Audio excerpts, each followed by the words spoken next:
welcome back to Burly Pearly Knits. I am Paul Cook, and this is episode 7. So, yay! I'm very excited. I just hit 75 subscribers, so I'm super happy about that. You know, little things. So yeah, thanks everyone for subscribing. I hope you really are enjoying the videos. I love comments, I love questions, so please leave some. Yeah, it'd be great. If you are new, welcome. I hope you enjoy the episode. Hit subscribe and like, and you'll get notifications of more to come. I usually put one out once a week or so, because I have lots of time on my hands right now while I'm not working, even though that is about to change big time. Yeah, so I've got my notes here. I keep looking at my notes. Put them here. Yeah, so it's been a busy couple weeks. I've got a few things fresh off of the needles, which was kind of nice to get done.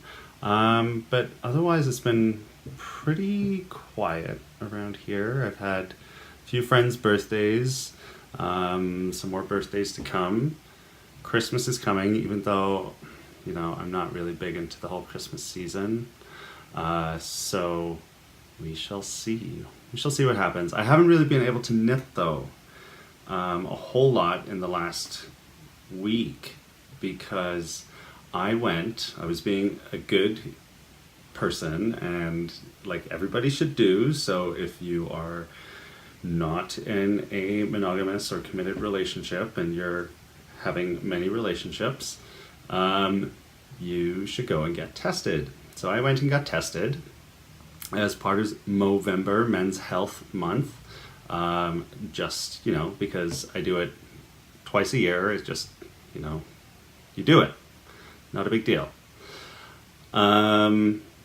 And they took blood. The nurse took blood. I don't know if you can see it now. It's kind of faded a bit. You can see there's still a bruise here. So that was a week and a half ago.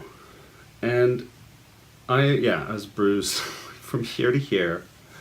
And I still am having issues with my hand. My hand has like been killing me. My shoulder's been killing me. My elbow, like, oh my god, I had no idea. I guess what happened, because when he stuck the thing in, I'm super chill when it comes to giving blood and stuff. I'm not that big of a baby. But he put the needle in and he's like, oh, there's no blood, it's not coming through. And I looked down and yeah, it was like in there, and then he like jiggled it and pulled it out a bit. And yeah, so I'm obviously, I guess what happened is he just like stuck it straight through my vein, and then I was bleeding internally.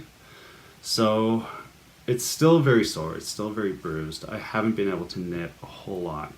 In fact, what is currently work in progress is a pair of socks. That's as far as I got. I'll hold up against, yeah. There you go. So as far as I got. I didn't even finish my cast on. If anyone's wondering what this is called the figure 8 cast on. For doing toe up socks. I guess you could use it for mitts too. It's kind of hard to tell with this yarn, but basically I'll show you how you start. I didn't really intend to do this, but hey, why not? It's kind of fun. This is why I love knitting toe-up socks. Actually, I should probably use a different yarn. Hold on. Why not? Why not? Here, let's use this acrylic stuff. I just had this sitting by because I did other stuff with this. Anyway, this is what you do. So you make a slip knot. Let's use bigger needles. I think the largest ones I have are these 2.5s. Okay, make a slip knot on starting on the bottom needle, you hold 2 needles like this, starting on the bottom needle. You then go and start creating figure 8s, but creating your first loop on the top one. Obviously, you're looking at this from behind, but this is how you do it. And I always start with 16 stitches. That's 8 on the top, 8 on the bottom. And of course, you're going to end 2, 4, 6. That's 6, 7, 7, 8, 8. Okay. So it looks like there's 9. Oopsie, my fingers are in the way. Looks like there's 9 on the bottom. I should do it that way. But remember, this one's a slip knot, the last one. So that one you're actually going to drop off part way. Then you get another needle. I'll go down a size because this can tend to be quite loose when you do this. So if you go down a size, it'll just tighten it up a little bit. Although I usually go through it after I'm a couple rows in. Anyway, okay, so I've got my working yarn on the bottom. I'm going to just split it a little bit, like that. Split these needles so I can get my needle in. And I'm going to knit through the top row.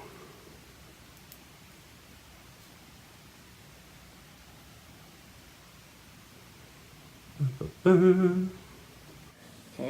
and then, see, this is fiddly. It is fiddly, I won't lie. But here's the thing. Once you got your toe-ups going, let's see. They just fly, and then you can get a perfect pair. It's so easy to get, much easier to get a good, like, perfect pair if you do toe-up. So I'm just knitting through the front of the top row. Dun, dun, dun. Oh my gosh, okay. I won't do the whole thing, but it'll just give you an idea. Okay, there we go.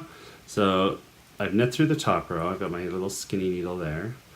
And there's my slip knot.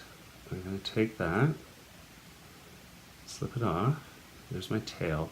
And then you go back and, you know, you flip it.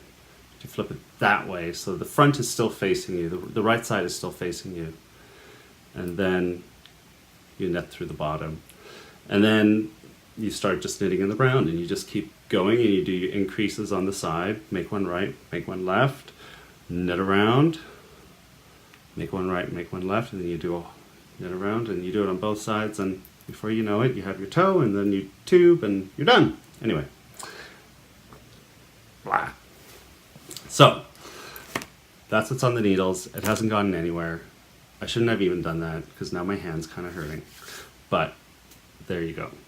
However, I got stuff done before I had blood taken. So, first of all, this I knit up last week.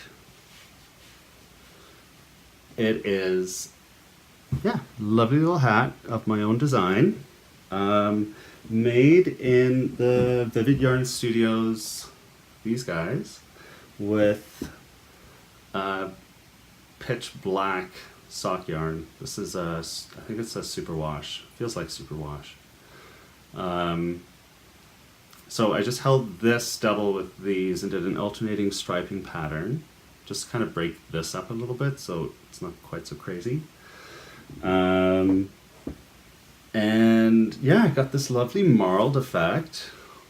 So that's where the black is kind of like held without. And then I did like this alternating pattern. There's a yarn over in there, so it's got a few little holes. But the pattern that I wrote up, it's, you know, it's, you can, instead of doing the yarn over, you can do a make one, right? And then there's no hole. So there is that option. And it is called Phansi, Phansi, Phansi. And it's kind of a fun little play on words almost, because usually when I'm like trying to think of names for things that I come up with, excuse me, just while I talk, why not? This is the Steamworks flagship IPA from Vancouver, from my old neighborhood in Gastown. I love it.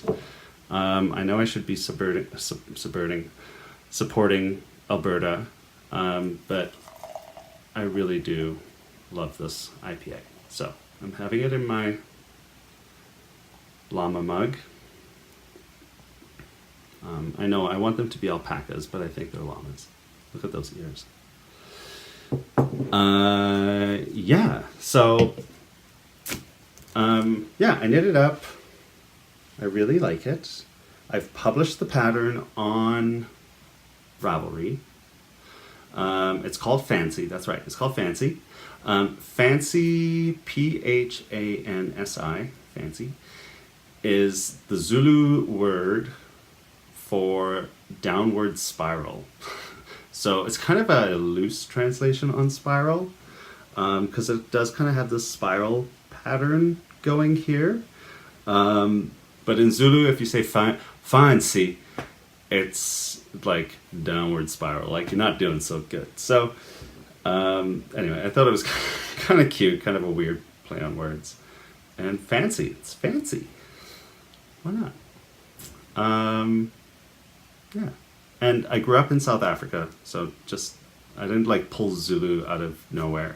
I grew up in South Africa, and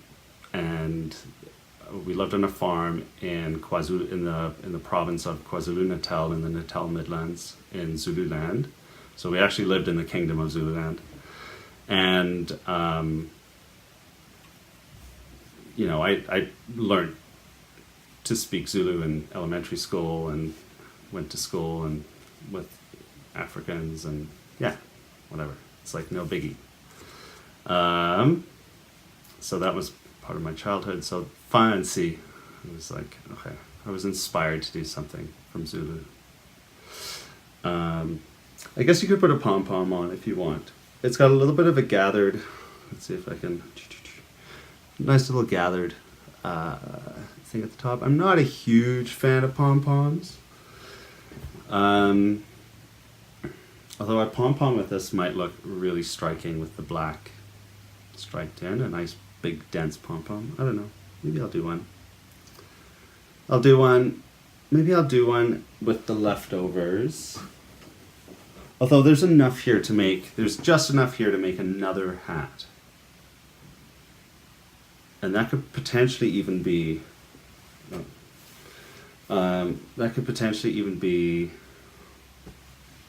something else, like another, like a neck warmer, although I already have the cowl. So who knows? Yeah, anyway, fun. The other thing I finished, so excited. So this is, I bought this, hold on, okay, your time. I bought this yarn when I was working in Vancouver last summer at the Beehive Yarn Shop in downtown Victoria. It's a beautiful, beautiful, beautiful building. Gorgeous yarn shop, absolutely stunning. It's huge. The people that work there are lovely, super friendly. I got my favorite stitch markers there. But I got all of this Rowan felted tweed yarn, like so much of it. Because I think it was, maybe it was on sale, maybe it wasn't. I don't know. All I know is that I saw it, I fell in love with it. I was going through a tweed phase. I just wanted to do something in tweed. And because like I'm wearing my tweed sweater that I have here. So, you know, I really love tweed. And so I decided to start making something. So what I did is actually I made a cowl in this like mustardy golden yellow one. It's actually coming up a little paler on the screen. But it's a really pretty like goldy mustard color. So I made a cowl and it was quite small, and it was okay. But here's the thing, I was like, oh, I'm not that inspired by it. So I went back to the yarn shop and I bought more yarn. This is when I was like crazy. I just kept buying this stuff. So I went back and I bought more yarn. And then I cast on something else and I started making it and I wasn't happy with it. So then I had an idea to make like a poncho, like a cabled poncho. So I went back and I went crazy and I bought all of this yarn. Like definitely a sweater's quantity, for sure. And so, yeah, the result, I started casting on and I wanted to do cables. I wanted to do like a ran, but not like chunky like a ran. I wanted a nice and flowy fabric. And so I cast on and I just found a chart. I think it's just a chart online. One of the free ones, I just typed in like a RAN cable chart and it came up on, you know, Google Images. Excuse me. And yeah, and this is like the pattern. So it's very, very simple. Definitely comes out more pale, not quite as vibrant. But this is, and I loved doing like the intarsia color work, striping. But oh my god, it's amazing. It is amazing. I almost gave up on it. So this, I knit it to like this point. I knit like that much. And I was ready to rip the whole thing out, totally start over again. I was so upset with myself. I'm like, why am I doing this with this yarn? I'm wasting it. And I was just having a moment. And yeah, and here it is. So I'm super thrilled. It's got some really nice stripes in. It's got a couple mistakes. There's a mistake. You can see I had like 9 stitches going across and then all of a sudden I reduced it to like 6. It was more than 9, maybe it was like 10 or 12. Anyway, so a few little mistakes. There's a couple like oopsies on the cables. There we go, there's one. But you know, it makes it handmade. And then, so I finished it and I really wanted to like do a really nice job in the finish. So I put like a single crochet chain edge around the whole thing in the yellow. And I was going to do more color, but I think just the yellow is quite nice. It's very simple. It's very elegant. Yeah, the finished dimensions are quite staggering. It's, you know, I'm 6'6", so it's 6'6". And I think it's about 14 or 16 inches wide. But yeah, I'm super thrilled. Like, I'm gonna baby this forever. Definitely one of my proudest knitting accomplishments, I think. Over sweaters, any day. Dear, although this one's not bad, but you know, whatever. It's plain, it's vanilla. I want to do something like cables like this. And I could probably, you know, if I put edges down the side, I could probably steek this and do all kinds of stuff now because it's felted tweed. This is felting. This is just going to felt into each other as it goes. So, yeah, maybe one day I'll turn it into a sweater. Who knows? Okay. So, very happy with that. Yeah, in terms of patterns, I did this, published this pattern up, which was nice. A few people have purchased it, and I think one person started it, so yay. I do put it, I know, you know, guys, I know I'm a newbie designer, but I do put $1 on there because I do put a lot of work and thought into it, and I don't think $1 or $1.50 is too much to pay, you know, for work that I did. So thank you very much for supporting me. I really appreciate it. It always makes me awkward and weird when I think and talk about money, but thank you. I really, really, really appreciate it. And what else? Okay, so yeah, on the subject of tweed, I did like a yarn bash because I am trying to think of other stuff to do. I am sick of knitting socks, so I don't even know if I'm going to start those socks anytime soon. We'll see, who knows. But I did a stash bash, and I found some more tweed. And look at this. Oh, lovely. So this is Gilsk tweed. It's from Ireland. Gaelsk. Maybe like Gaelic. Gaelic. I don't know. Something. Maybe it is Gaelic. It's 50 grams. Recommending for your gauge is 3 to 3.5 millimeters. So I don't know. Maybe I'll do some colorwork hats or something out of this. Colorwork hat. It's really nice. It's still quite rough. It's still got like a few little bits of, twig and stuff in it. I really like it. Really pretty tweed.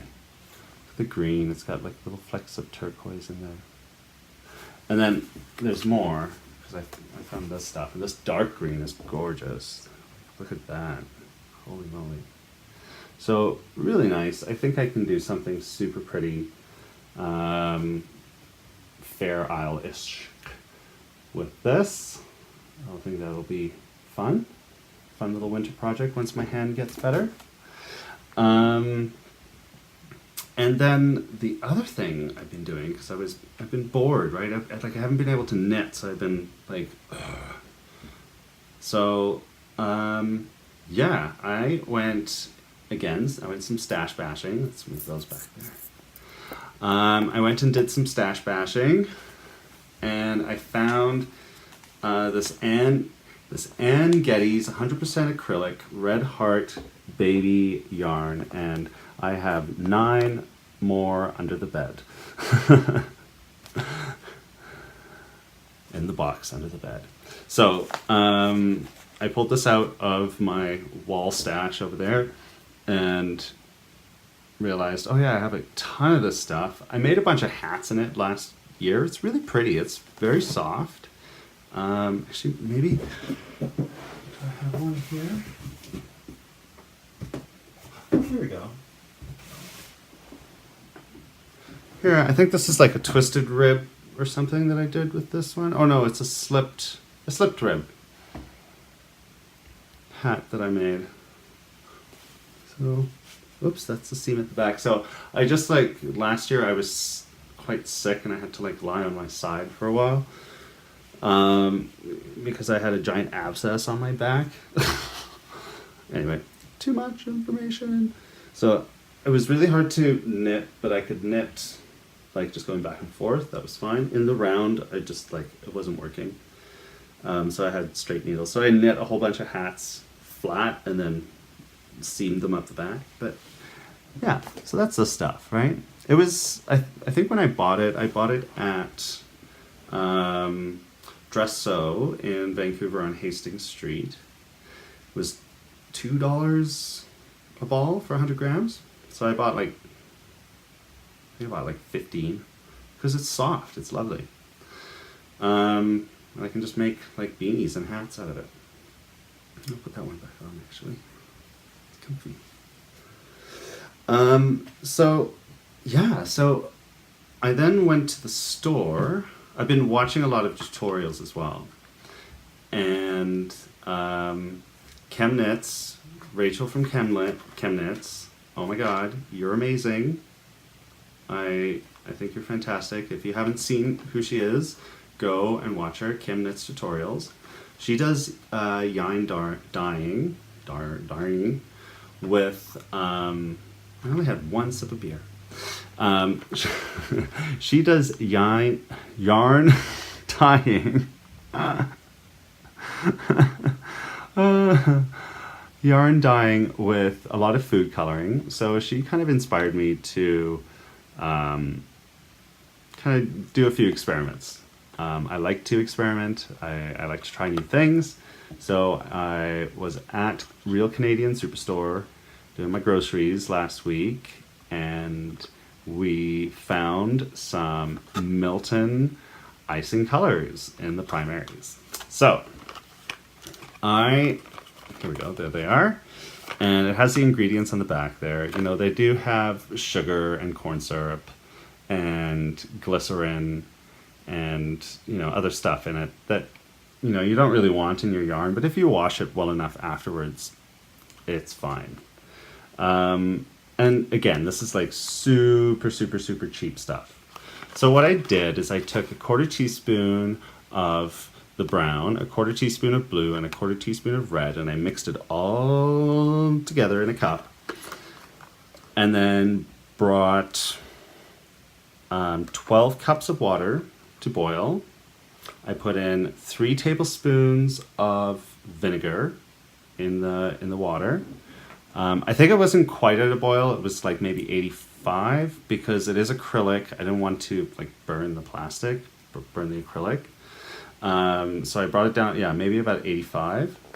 And one ball I unwound and I did into a skein.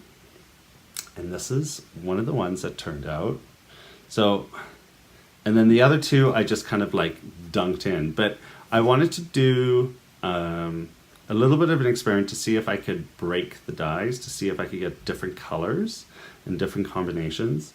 So this one, when I put it in first, and I did like a slow immersion dip at first, so you can kind of see, this is a really big skein.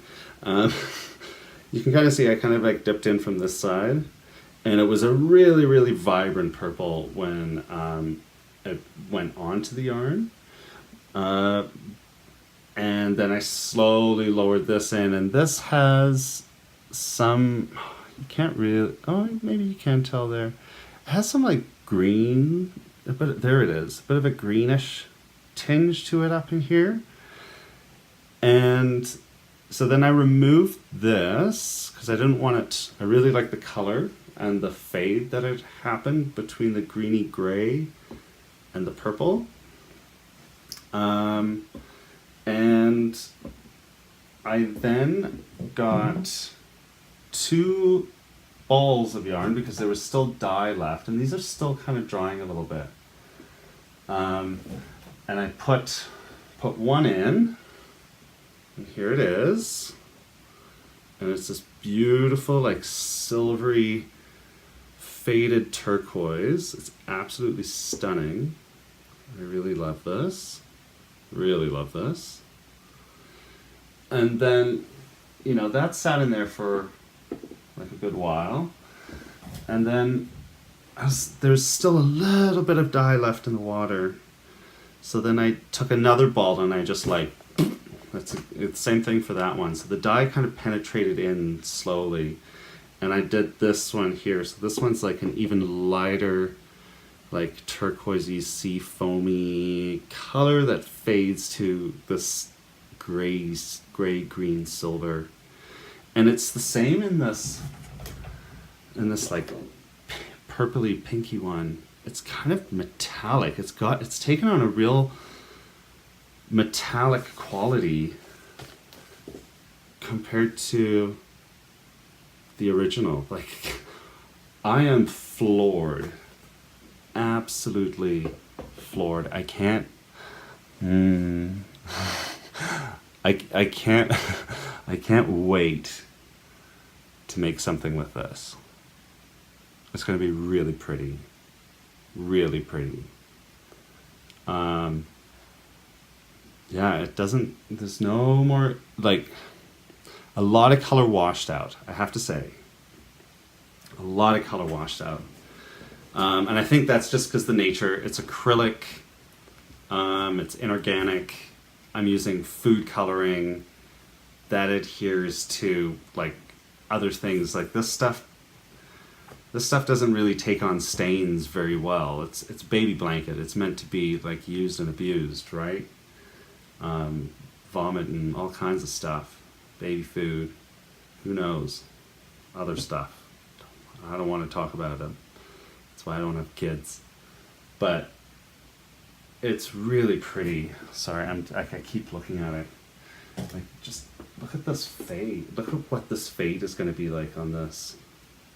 From this like steely silver gray into the sea foam, and then it gets lighter, and then this goes like super duper light to like silver. It's going to be really cool. Really, really, really cool. So, I'm excited. Anyway, other things that I've been doing, I did just before, this kind of just stalled. So I was working on this, and I have the King Fibers yarn, which I'm using, and this is the pattern that I'm using, well, that I'm writing for it, and it's going to be gorgeous. Look at those colors. So I'm super excited about that. I can't wait to get knitting that, but that requires long hours sitting and just like really working, and I don't think I'm ready for that yet, because that's a lot of work. So yeah, anyway, other than that, it's gorgeous here. It's a beautiful sunny Calgary day. I'm going to be starting work soon, so I'm really excited about that. In a couple weeks, I'm heading off to the Rockies. I'm heading off to Banff, and Canmore, and Lake Louise, and HoHo National Parks, and Banff National Park, and I'm going to be snowshoeing and skating and skiing and just having fun with folks and showing them around. Really excited. I'm spending New Year's, I think New Year's, I'm in HoHo National Park at Emerald Lake Lodge, which is this lodge that's built on a moraine at the end of this beautiful lake, which will be frozen solid, obviously. You can walk across the lake. We make maple candy in the snow, and we eat beautiful, like, they have their own, the lodge has their own game farm, so all of their meat and everything is locally sourced. They rear their own food, so everything is like farm to table, incredible. It's going to be a winter wonderland. Oh, can't wait. So I have one of those trips, and then I'm back for 2 weeks, and then I have another trip, and I'm back for a couple weeks, and then I have another trip. So I'm going to be working on and off for the next bit. So I don't know how much time I'm going to have for knitting. I'm sure I'll make time. When I'm working, though, it's 7 days a week. Long days, super long days. So, and I have to prepare for all of that. I have to, familiarize myself with everything and make sure I'm up to speed and doing good. Do my homework, because, gotta be prepared. And, what else? Oh, jeez. I don't know. It's just beautiful. Beautiful, beautiful out here. I'm so happy to be in Calgary. Went for a nice long walk today in the sunshine. I got a little bit of a sunburn. Even though I put sunscreen on. Look at that. And, I love that, Vancouver, you leave your house, you don't leave your house without your umbrella. And they had a massive storm the other day. People lost power, and it's been pouring rain. I see these Instagram video posts, and I'm just thinking, oh my God, no. And here, you can't leave the house without your sunglasses. I went out the other day for a walk, and I got halfway home, and then the sun came out, and I couldn't see. I was light blinded, because of the snow on the ground and just bright, bright blue skies. It just cleared up all of a sudden. And yeah, I was walking home in the shadow, like shielding my eyes in agony, because I'm just not used to that bright sunshine. So yeah, you gotta have your sunglasses. I keep looking out the window. And what else? I've been dog sitting. I've been looking after folks' dogs, which is kind of fun. Get to take them for walks, because I'm not allowed pets in my building, so kind of fun to be able to look after other people's dogs and spoil them. Yeah. But other than that, I guess, you know, Christmas is almost here. And yeah, so happy holidays, everyone. Merry Christmas. If I don't do another post before then, have a wonderful, wonderful break. I hope everyone enjoys your knitted goods. Yeah. Bye. Don't forget to subscribe, like me, head over to Ravelry, check me out on Burly Purly, and Instagram as well, Burly Purly. And I have also recently joined Love Knitting and am waiting for my patterns to be approved before they show up. But they should be showing up within the next week or so. So, thanks everyone, and see you next time. Bye.